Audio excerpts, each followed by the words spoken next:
เตือนนะเวลาถ่ายคลิปอย่าให้เห็นหน้าบ่าวลีว่าดอก กินเจ้านะ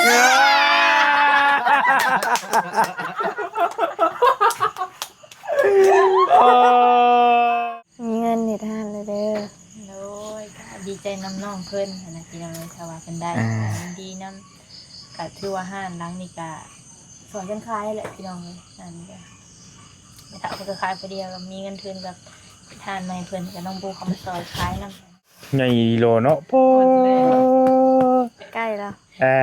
แล้วเสียเอาไปหา10มา เช้ากับตรงนี้ กอดกันให้เบิ่งดูบัดนึงเอาเป็นกันน้อยใหญ่ๆมันสู้ได้ก่อนกันเลยได้ ผู้ได้กันทาเสียบจังพี่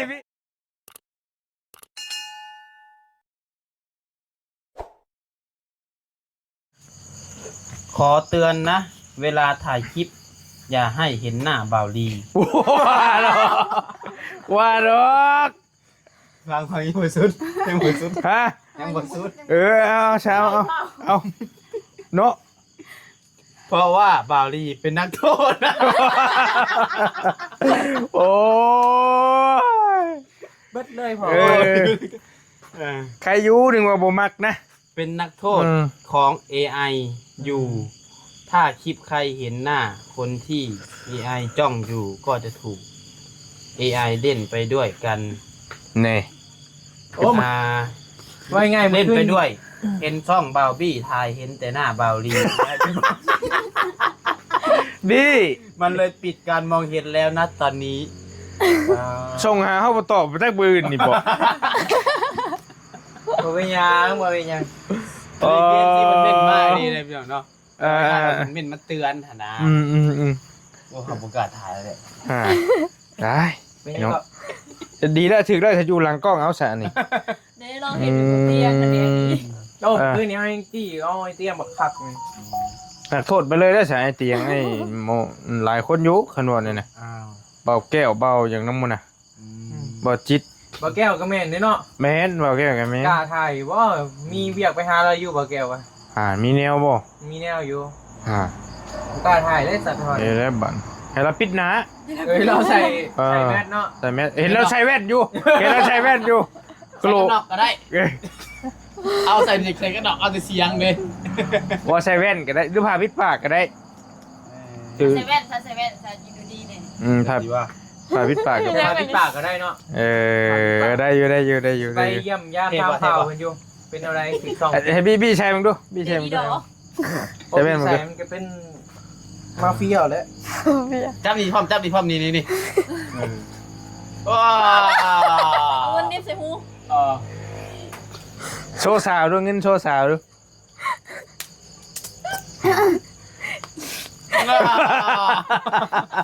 หนาคืออีกแล้วด่าได้อีกแล้วด่านะ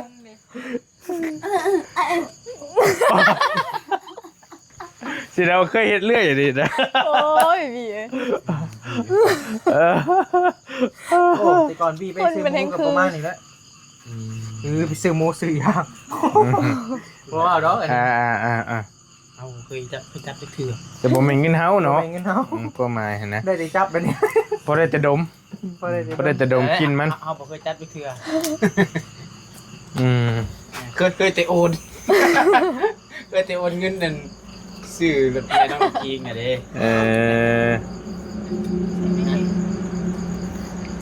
น้องล่ะคุณอาหักเนาะเจ้าเนาะ ถึงอ่ะ ใครรวยได้ รวยสำไร ฮะ รวยสำไร ก็สามารถเลี้ยงดูเจ้าไปตลอดชีวิตได้อยู่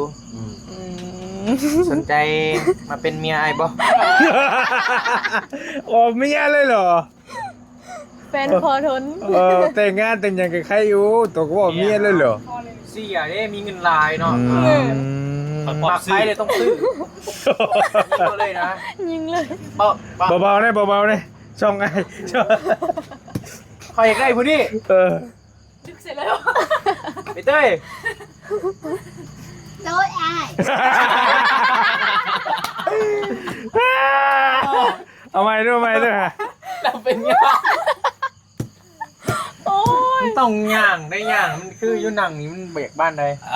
เลยแล้ว แล้วเขามากินดื่มเด้ เขามากินดื่มบ่ เอาห้องใช้ใบเตยด้วยห้องใช้ใบเตยด้วย ต้องแบบอนาคตต้องแบบเบิ่งลาดล่าวก่อน เฮ้ยว่าใส่ เอาโอเค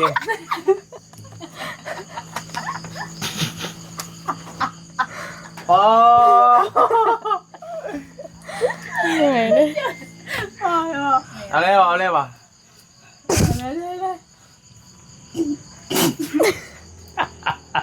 ตัวกระบูเบิ้งแหละตัวกระลิ่นของตัวไป หมักแบบเข้มๆบ่ได้แบบห เอา วานๆ เข้มๆเลย เอาเข้มๆเนาะแบบมาเฟียเนาะ แล้วมันคืออยู่บ่แหละเจ้า คือเขาเป็นไดเบิด โอเคเอาเข้มๆเบิ้ง เอา อันนี้ เข้มๆเนาะสวัสดีน้องล่ะ โดยอ้าย เสียงไงนะโอเค จะมากับไผ มาพูดเดียวอ้าย มาผู้เดียวอยู่หันเราหันเบียร์แบบนี้บ่ย่านบ่ มึงบ่ย่านอ้าย เป็นยังน้องยังน้อยน้องคือยังมาหันเราหันเบียร์ น้องมาเฮ็ดเวียกน่ะอ้าย โอ้มาเฮ็ดเวียก โดย ได้เงินเดือนเท่าใด 3 ล้านน่ะอ้าย 3 ล้านอ่ะบ่สนใจไปเป็นแม่บ้านอยู่เฮือนได้บ่ เงินเดือนเท่าไหร่อ้ายต่ำกว่า10 ล้านน้องบ่ไปนะ ให้สิให้เจ้าเริ่มต้นเดือนแรก20 ล้าน โอ้หลายเลยอ้ายไปเลยนี่เก็บเงิ บ่เป็นยังไงรวยน้องสนใจไปอยู่ทำไมบ่ถ้าไปเฮ็ดเวียกดีไอ้มี OT ให้ โอ้เก็บเครื่องเลยอ้ายนี่นะ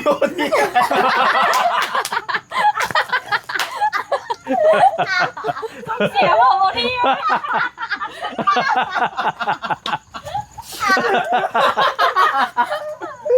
โอ้ย เฮ็ดเวียกดี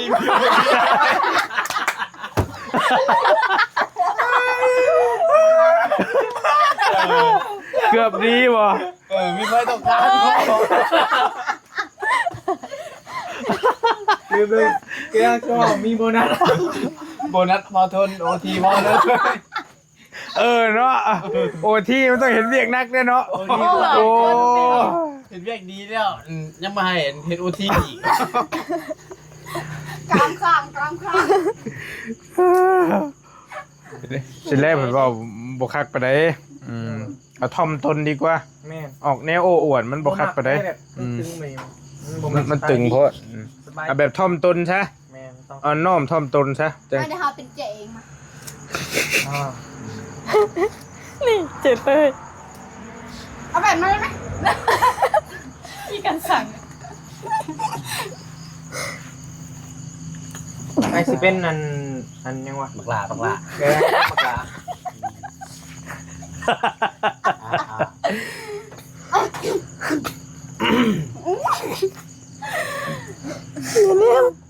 บักหลาครับ มีเงินใส่แล้วบ่ ผมมีบันไดเอ้ยเฮาก็เรียกเด็กเสิร์ฟ โอ้เด็กเสิร์ฟบ่ โดย ไปเสิร์ฟอยู่เพื่อนเอ้ย มันสิดีบ่เอ้ย โอ้ดีบ่ดีกันเดี๋ยวหายเพิ่นเลยอยู่นะน้องบ่เอาวะ ก็ยังได้อยู่เอ้ยแต่ว่าน้องก็ยันบ่เอ้ยให้ พวกไอ้ตายแล้ว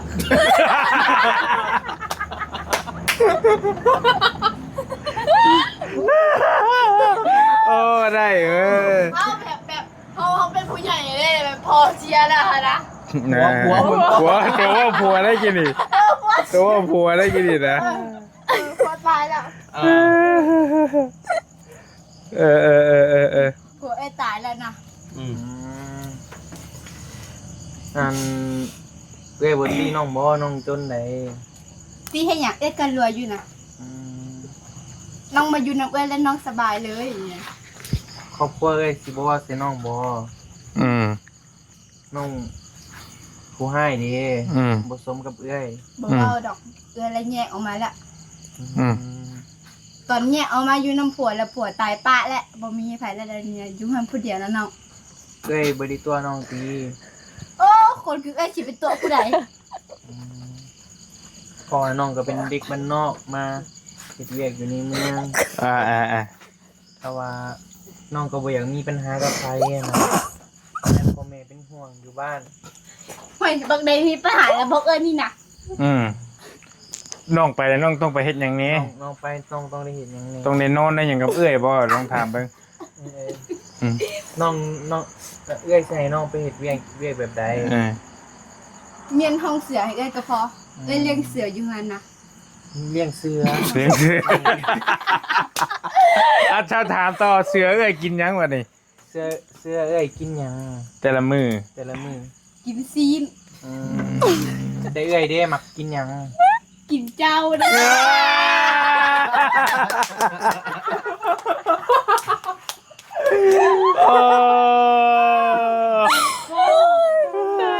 ไปได้เลย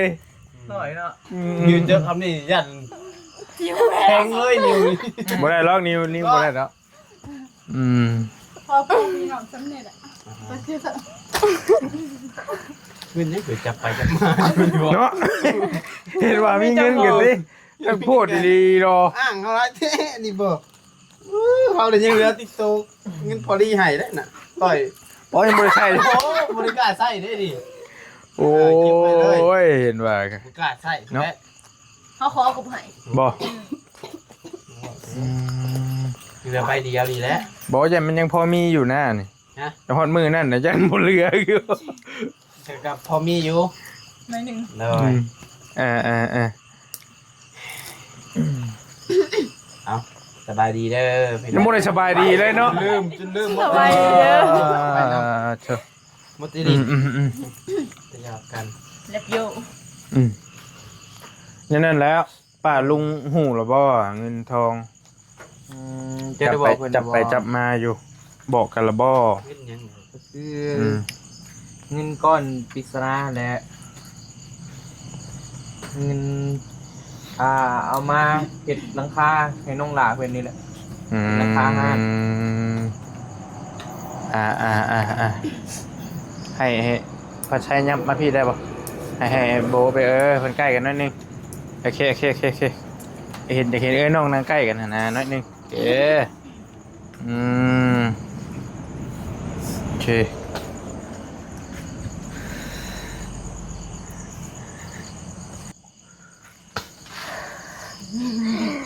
มีเงินนี่ท่านเลยเด้อ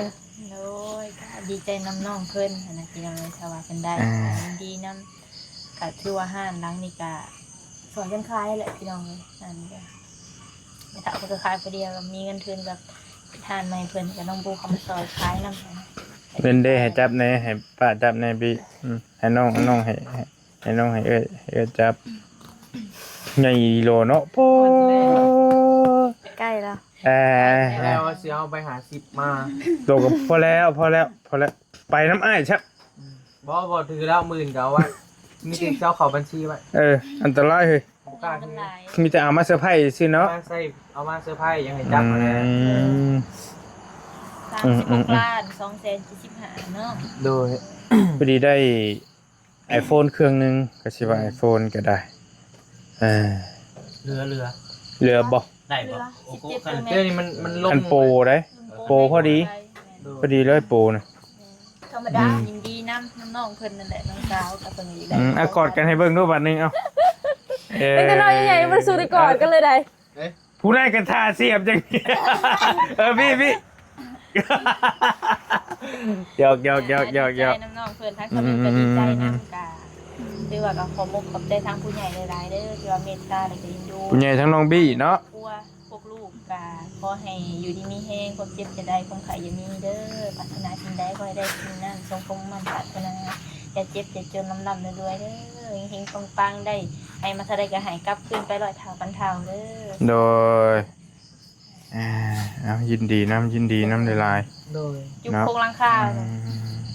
ได้ 1,000% เลยของหลังคา คันว่าเห็ดห้านก็ได้ราคาคันซื้อรถก็ได้คันหนึ่งคันซื้อโทรศัพท์ก็ได้หน่อยหนึง แม่น เป็นซื้อได้หลายอย่างนะสตีเป็นอย่างอื่น แม่นหลายอย่าง ก็ได้อยู่คนหนึง ได้หลายอย่างอยู่ ได้ แต่ อยู่ เมียก็คือน้องชายก็ได้แต่ขาดองเป็นขาดอง มันมีแต่ปืนกับสิลบกับสร้าง แต่เพิ่นเฮ็ดต่อรถ ยังบ่ทันได้จ่ายเงินเราซ้ำแม่นเบิ่จังสิจ่ายเรา ล้มต่อรถ โดย ให้เพิ่นเฮ็ดต่อ รายละเอียดต่างๆแหละ ล้มราคาตืม แม่นใช่ดำเนินการเลยไม่ได้เอาไปซื้อยังมาเลยนะ มินิกา พอดีเป็นเทแล้วแล้วก็ไฟอยู่เขามาโอ้กระนำเลยโชคดีอยู่ที่ว่ามันมันแห้งแล้ว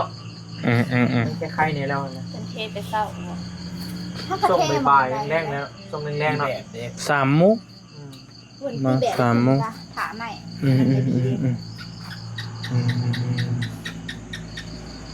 ก็ซื้อรถจักรก็ได้ทำของเอ้ยแล้วนี่แหละ แม่ เรียบร้อยพอดี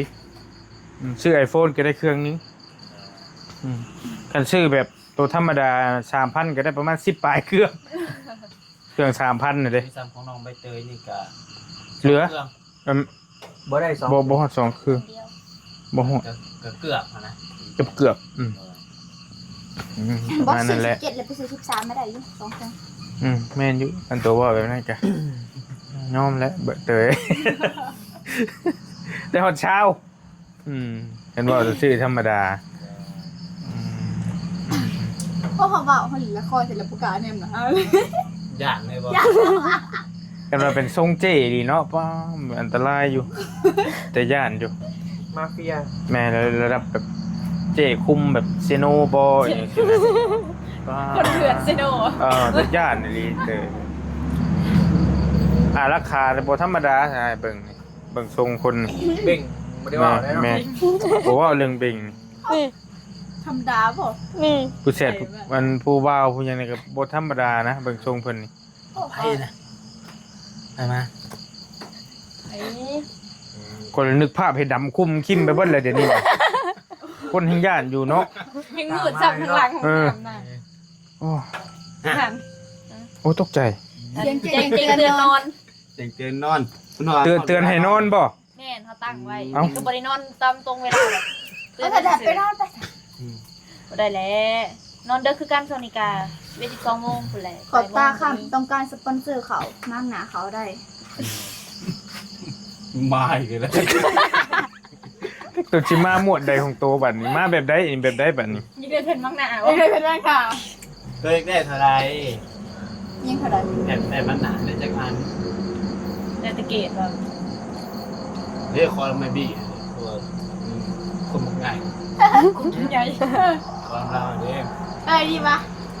เดี๋ยวพี่เนาะเงินอะไร ไม่เอา เฮีย เนี่ย นายก็ยังขอเงินปออยู่ เงิ นี่ น นะ จ้ะ ตายแล้วตัดบทกันคักเท่าไหร่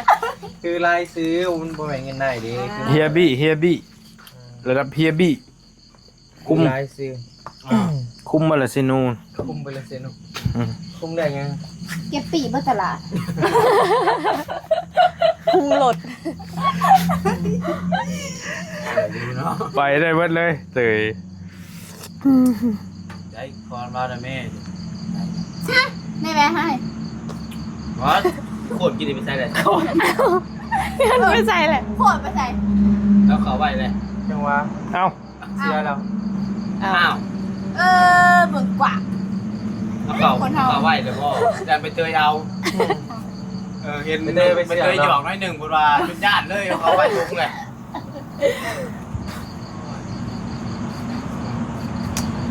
มานางโอ้นางร่มกันพี่น้องจะหน่อยกับ15กันเดินทางเมื่อแหละ ภาพหาเงินก่อน ฮะหาเงินได้เลยนะ เงินเฮียเลย ตกใจ เงินเฮียได้บัดนี้โอ้ยโอ้ตกใจ แล้วเขาไว้ทุกเลยพ่อ ได้เต้ไปเสี่ยงแล้ว หรือว่าบี้ที่ถ่ายเสื้อผ้าไม่เท่าบ่ได้ยินว่าไม่เท่ามันไม่ฮู้ได้นี่เนาะ 11 โมง เรียบร้อยไปเตยบอกเรียบร้อย บอกแล้วไปแจ้งนี่บ่ เพราะยังบ่ฮู้แล้วเราเข้างานเนาะ บ่ให้ส่งไปบอกแล้ว ไม่เท่านะ ไม่เท่าแม่นไม่เท่า ยัง ไม่เท่าน้อยนะ เตยไม่เท่ายัง ปล่อยไปละ ฮู้แล้ว ปล่อยไปละ จะโขงเงินได้เลย โตเก็บความลับบ่อยู่แต่ก็เตยก็ หยอกซื่อๆ อืม เอา ฮู้หรือบ่ฮู้เดี๋ยวนี้ ยัง ยังแม่นบ่ อักเสบบอกก็ชื่อ ยันแชทไปแล้วเบิ่งนี่ ยัง เสร็จได้มันเสร็จได้ อันนี้ก็สิ10โมงเด้ เบิ่งตัวจริง อีกชั่วโมงเดียว คือเมื่อ ก็ คื อยากอะไรอยู่ เนี่ยเรามา2 โมงกูเลย 2 โมงกับ 12 ดึก บ่12 โมงจักมันเพแล้วบัดนั้นมันผลิตใบยายังบ่ได้เรา แต่ว่าเริ่มบ่ได้แล้วเบิ่งนี่ฮาววับแล้วบีกอะ เดี๋ยวเบิ่งสถานการณ์ก่อน อือ มากตายวิตามินซีเขาได้พี่น้อง ตัดคิวให้ลูกกันเด้อปูเด้อ คะแนนสถานการณ์มันบีบบังคับก็อาจจะเป็น ขอจัก3ตัวตรง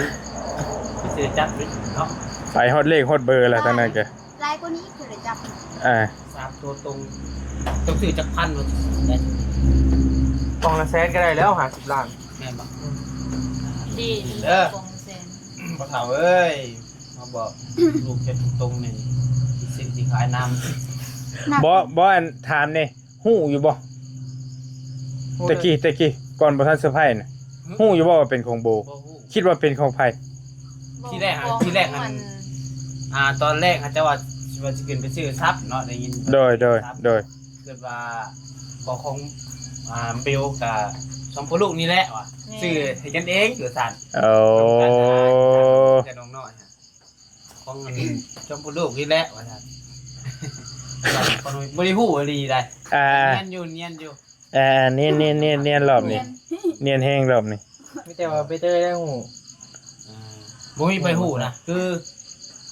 ก็คิดว่าของบีมาพุราบ่แม่นคนบ้านนาทาบ่ซิดแล้วว่าซั่น บ่ตอนแรกเขา แต่ ก็ ต บ่ อน ได้ ตอนสิเมื่อแหละ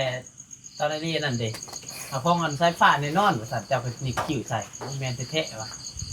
บ่ใช่หัว ว่าจะหยิกคิ้ว เราใส่หัวได้ บ่ใช่หัว นี่แหละนี่แหละ บ่เฮ็ดอันนี้คือนี่น่ะ ใส่อยากนอนแน่ เบิ่งจังได๋ก็เนาะ ส่วน บ่ใช่หัวเฮ็ดสิคือนี่น่ะ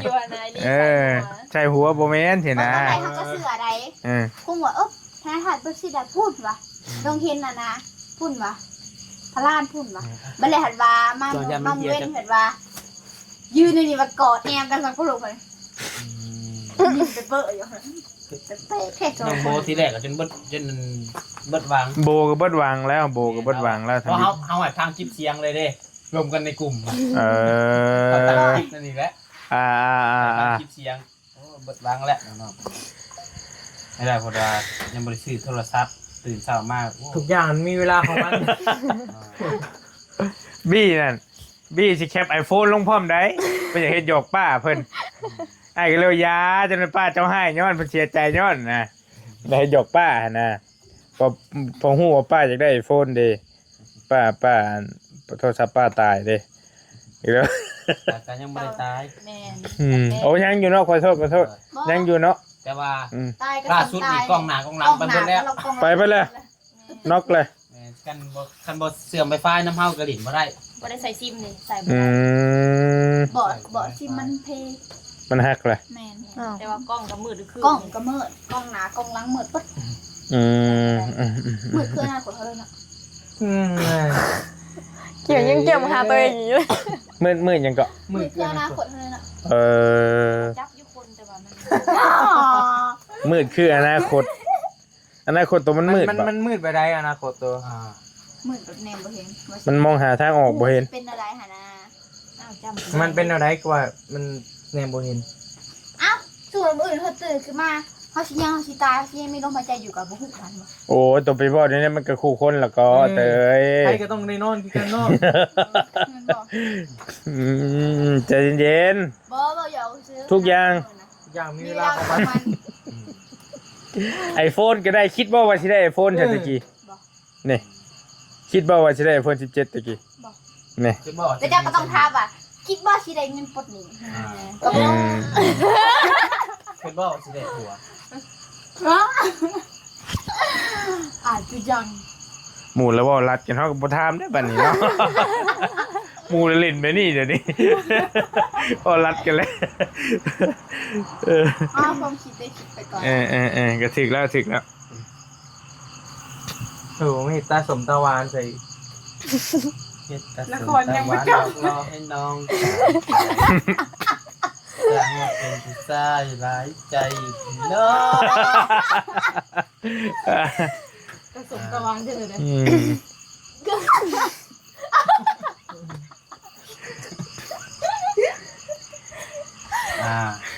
หมดทั้งนั้นก็มีแนวเฮ็ดก็เคลียร์ลิ้น ข้างใน นะ ก็บริน้ำหมูเลย ขีดปากกาลิ้นแหละป้าจะนอนสิกลับแล้วนะเดึกเลย กบไปจะหัวโอ้เลย ห้องตะหึงแล้ว ต้องคิดไปแล้วบัดนี้ หัวยังไงน่ะอารมณ์ดีใช่ก็โตกะ คิดว่าอะไรวะ เมื่อไรจะนอนกลับไปได้เด็กเลยนี่ อยู่ต่อบ่ เมื่อกันอะไร ตัวชิชาไม่เท่าบ่ จะมุ่งวะ ฮะ 10 โมง 11 โมงจะเบิ่งก่อน 10 โมงได้หา12อ่ะ มาจากทางแล้วกระทะเต็มบริยูน้ำได้สิไปเลยเด้ชวนลุงเจ้าเฮ้ยลุงจะอยู่ มุ่ เป็ ง น เรามาแต่ละมื้อ 11โมง 11 โมงปลาย11 โมงปลาย 11โมงครึ่ง เสื้อผ้าแล้วแต่โคบได้ฮะ เออ ไห้เว้นนี่คือเห็นไห้บ่ เบิ่งหูทัวเลยพี่น้อง เออ เอ้ยเว้ยนี่ครับ โอ้ยกระบะเนาะ ถ้ากำลังหลุดหลุดว่ะตาแดงอาหารมานั่น อืม นั่งไปนั่งมาดิเราเห็นหุ่นตัว อืม ตอนแรกเราใช้ให้เบิ่งหูโบตอนยังน้อยเหลือไปเรือไปเจอซะเท่ออกมาไปเห็นซะ ไทยพี่น้องเนาะ